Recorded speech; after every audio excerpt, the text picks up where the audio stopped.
하나님의 말씀은 사무엘하 13장 37절에서 39절까지 말씀입니다.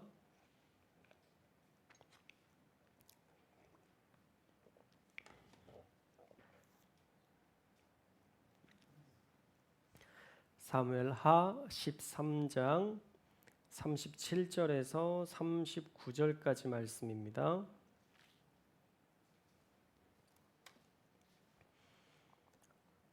저와 여러분이 한 목소리로 읽겠습니다. 시작. 압살롬은 도망하여 구술 왕 암미울의 아들 달메에게로 갔고 다윗은 날마다 그의 아들로 말미암아 슬퍼하니라. 압살롬이 도망하여 구술로 가서 거기에서 산지 3년이라. 다윗 왕의 마음이 압살롬을 향하여 간절하니 암논은 이미 죽었으므로 왕이 위로를 받았음이더라. 아멘. 오늘은 인간의 심판 대 하나님의 심판이라는 제목으로 하나님의 말씀 나누려고 합니다. 사무엘하 33장의 말씀을 나누면서 참 가슴 아픈 이유는 이 피해자였던 다말과 압살롬이 이제는 가해자로 도망쳐야 되는 상황에 직면했기 때문입니다. 분노 때문에 2년간 암논을 살해해야 할 계획을 세웠고 또 그 복수를 실제로 실행에 옮겼지만 이 과정 가운데 준비하는 과정도 행복하지 않았고 또 분명히 그 과정이 우울했을 것이고 실행한 후에도 이 다말에 대한 피해는 보상받지 못한 채 오히려 살인자라는 죄목으로 압살롬이 도망치는 신세가 되는 것을 보면 복수는 그렇게 달콤하지도 또 사람을 행복하게 하는 것도 아니라는 것을 오늘 말씀을 통해서 알 수 있습니다. 우리가 피해자가 될 때면 복수는 당연한 권리인 것처럼 보이기도 하지만 그 어떤 복수도 행복하지 않다는 것을 우리는 알아야 합니다. 그래서 오늘 말씀을 통해 왜 하나님께 심판을 맡겨야 하는지를 자세히 살펴보려고 합니다.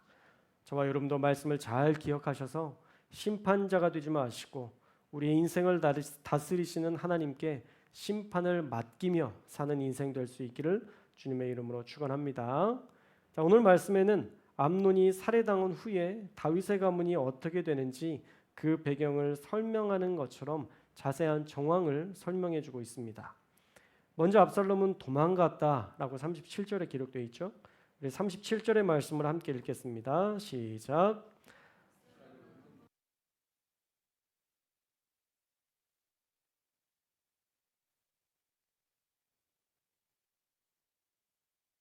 아멘. 자, 살인을 저지른 압살롬은 그술 왕 암미훌의 아들 달메에게로 갑니다. 이 그술이라는 나라는요, 어머니의 고향, 어머니의 나라였습니다. 압살롬의 외할아버지가 암미훌이었고 달메는 삼촌 정도 되는 친척이었을 것입니다. 이삭이 에서를 피해 도망쳐서 라반의 집에 간 것처럼 압살롬 역시도 이 살인죄 때문에 삼촌의 집으로 도망치는 신세가 되었던 것이죠. 그러나 차이가 있습니다.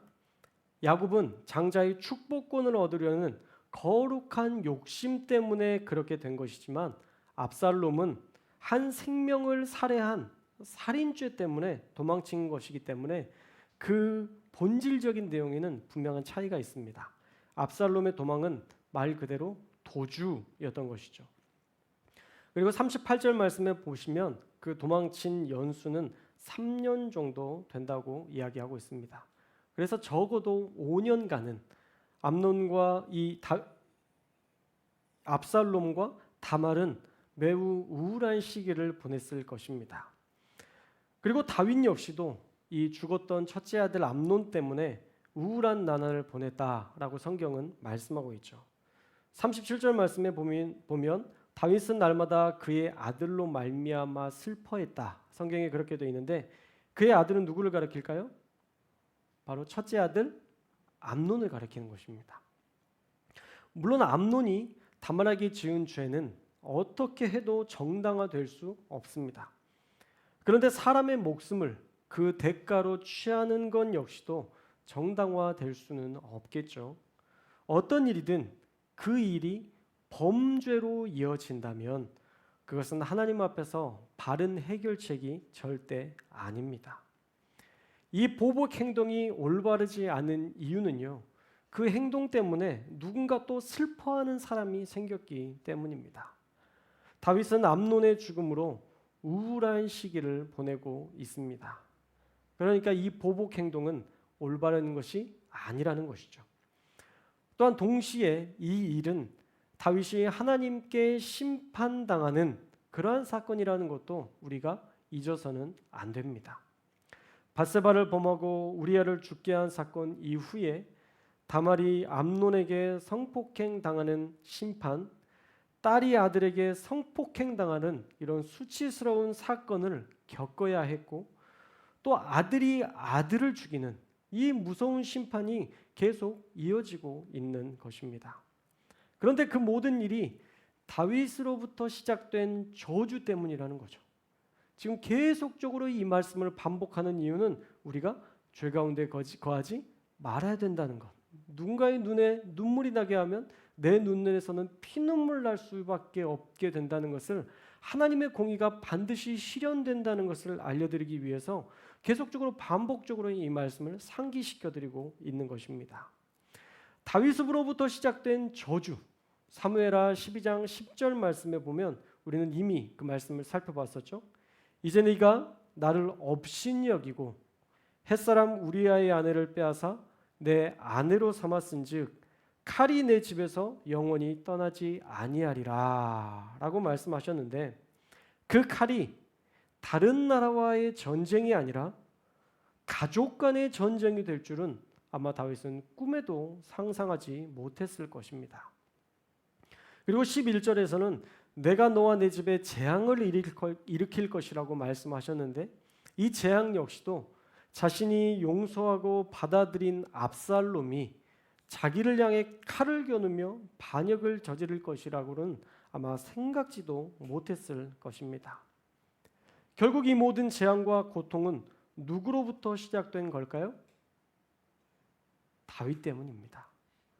다윗의 쾌락으로부터 시작된, 다윗의 교만으로부터 시작된 한 가족을 파괴했던 그 행동이 이제 그 가문이 하나씩 붕괴되는 하나님의 심판으로 되갚아주고 계시는 것입니다. 이것이 바로 하나님의 공의입니다. 다윗이요, 하나님의 사람이라는 타이틀을 얻었다고 해서 하나님의 심판에서 자유로운가? 그렇지 않다는 것입니다. 어떤 사람은 특별한 죄가 있어도 용서하시는 하나님이실까? 그렇지 않다는 거예요. 하나님은요, 하나님의 그 공의의 매뉴얼에 따라 각자를 공의롭게 심판하십니다. 약자라고 봐주시는 분도 아니고, 약자 역시도 공의의 잣대에 맞는 그 형태대로 그들을 심판하시고, 강자라고 해서 호의적으로 대해주시지도 않습니다. 지금으로 따지면 새신자여도 하나님의 그 심판의 매뉴얼대로 심판하실 것이고, 장로나 권사나 목사여도 그 심판에 대해 특별히 자유로울 수 없고, 심판 그 매뉴얼대로 우리 각자를 행한 대로 심판하실 것이다 라는 것입니다. 하물며 다윗인데도 하나님의 심판이 시작되니까 가문이 무섭게 심판당하는 장면을 우리가 오늘 본문 말씀을 통해서 보고 있잖아요.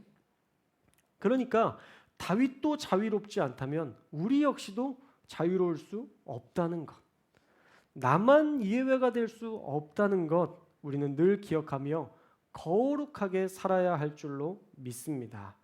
그러니 거룩하게 사는 것, 그것이 우리가 마땅히 살아야 할, 하나님 앞에서 살아야 할 가장 행복한 길인 줄 믿습니다. 아멘. 다윗은 암논 때문에 슬펐지만 시간이 지나자 이제는 그 아들 압살롬 때문에도 슬퍼하고 있어요. 10손가락 깨물어서 안 아픈 손가락이 없다고, 지금 그술로 도망친 압살롬도 그 마음에 걸리기는 매 한 가지였던 것이죠. 우리 39절 말씀도 함께 읽겠습니다. 39절 말씀 시작. 다윗 왕의 마음이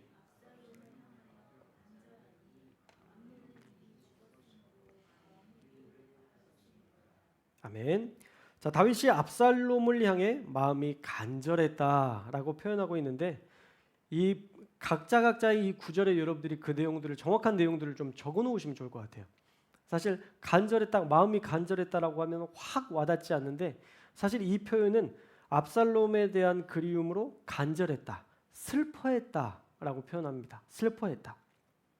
다시 말하면 암논을 죽인 것 때문에 지금 다윗의 마음은 분노의 마음으로 압살롬을 보고 있다가 이제 3년 정도 지난 뒤에는 오히려 그를 긍휼한 마음으로 품게 되었다라는 뜻입니다. 무엇 때문에 분노가 긍휼로 바뀔 수 있었을까? 다윗도 기도하는 사람이었기 때문에 다윗이 자신의 삶을 객관적으로 돌아보니까 어느 순간 암논은 이미 죽었는데 돌이킬 수 없다는 것을 알게 되었고 또한 다말 때문에 가슴 아팠을 압살롬을 생각하니 또 압살롬을 미워할 수도 없었고 가장 중요한 이유는 돌아보니 자기 죄 때문에 벌어진 일이라는 것을 다윗도 알았기 때문입니다. 그래서 이 모든 문제를 압살롬의 잘못으로만 모든 책임을 떠넘길 수는 없었던 것이죠. 그래서 그의 마음 가운데 압살롬을 긍휼하게 여기는 마음이 생긴 것입니다. 안타까운 것은 다윗이 이렇게 좋은 마음으로 압살롬을 받아준다 해도 하나님의 심판의 시간 속에 있었기 때문에 상황이 기도하던 예전처럼 예전에 기도했던 그런 하나님과의 관계 속에서 기도하면 해결해 주셨던 그런 하나님의 긍휼을 입지 못하고 있다라는 것입니다. 다윗은 압살롬에게 호의를 베풀었지만 압살롬은 칼로 반역으로 하나님의 심판대로 다윗의 가문은 고통스러운 나날을 보내고 있습니다. 결론의 말씀인데요. 여러분 잘 보십시오. 오늘 말씀의 제목이 인간의 심판 대 하나님의 심판이었습니다. 말씀을 통해 비교해 보니까 어떠세요? 하나님의 심판이 무서운가요? 인간의 심판이 무서운가요? 당연히 하나님의 심판이 훨씬 더 강력하고 무섭고 대를 이어서 그렇게 무섭게 심판하시는 하나님의 모습을 우리는 볼 수 있습니다. 인간은 해봤자 한 사람의 인생만 복수합니다. 압살롬이 암논을 죽인 것이 전부이고 죽인 이후에는 또 그 대가를 치러야 했습니다. 그러나 하나님의 심판은 그 가문 전체를 뒤흔듭니다. 밧세바를 범하고 우리아를 죽인 사건은 결코 작은 일이 아니며 하나님을 업신여긴 일이었기에 하나님은 얼마나 공의로운 하나님이신지를 다윗에게 뼛속 깊이 새겨주고 계십니다. 그러니 하나님의 복수, 하나님의 심판이 훨씬 더 무자비하고 더 무섭고 더 날카로운 칼날이라는 것을 우리는 꼭 기억해야 합니다. 또한 다말에게 범했던 죄를 인간이 심판했을 때 오히려 피해자가 지금 압살롬과 다말이 그 죄의 값을 치러야 하는 이런 아이러니한 상황을 맞이하게 된다는 것을 오늘 말씀을 통해서 보았잖아요. 그러니까 심판은 우리가 할 것이 아니라 하나님께 맡기고 우리는 말씀대로 순종하면서 하나님이 인도하시는 거룩한 길, 선한 길, 마침내는 용서의 길로 나아갈 수 있는 저와 여러분들 다 되시기를 주님의 이름으로 축원합니다. 어떤 상황에서도 대적자의 심판자가 되지 말고 더 무섭게 심판하시는 하나님께 맡기고 우리는 예배자의 삶, 말씀을 따라 사는 삶을 사셔서 거룩한 하나님의 백성답게 은혜 안에서 살아가시는 저와 여러분들 다 되시기를 주님의 이름으로 축원합니다. 한 가지만 더 여러분들에게 말씀드리면요. 말씀은 마쳤고요. 오늘 새벽에 여러분들에게 기도 요청을 드렸는데 그래도 감사하게도 암이 특별히 퍼지거나 그러지 않으셔서 저희 아버지의 그 폐암이 한쪽으로 다 뭉쳐있는 그 덩어리만 떼내면 문제는 없을 것 같다. 그리고 어저께 검사했던 부분들도 이제 조금 더 시간이 지나봐야 알겠지만 어떻든 폐암에서 전이 되는 상황은 아니라고 하셔서 다음 주 정도에 다시 한번 목요일쯤에 와서 검진하시고 수술 날짜 잡고 이제 그 암덩어리만 떼어내면 또 회복이 되실 것 같습니다. 위에서 여러분들 기도해 주셨으면 좋겠고요. 또 여러분들의 삶에서 그런 문제들이 있으면 제가 이런 것들을 여러분들에게 나누고 함께 이야기하는 경우도 사실은 아픈 것은 부끄러운 게 아니에요.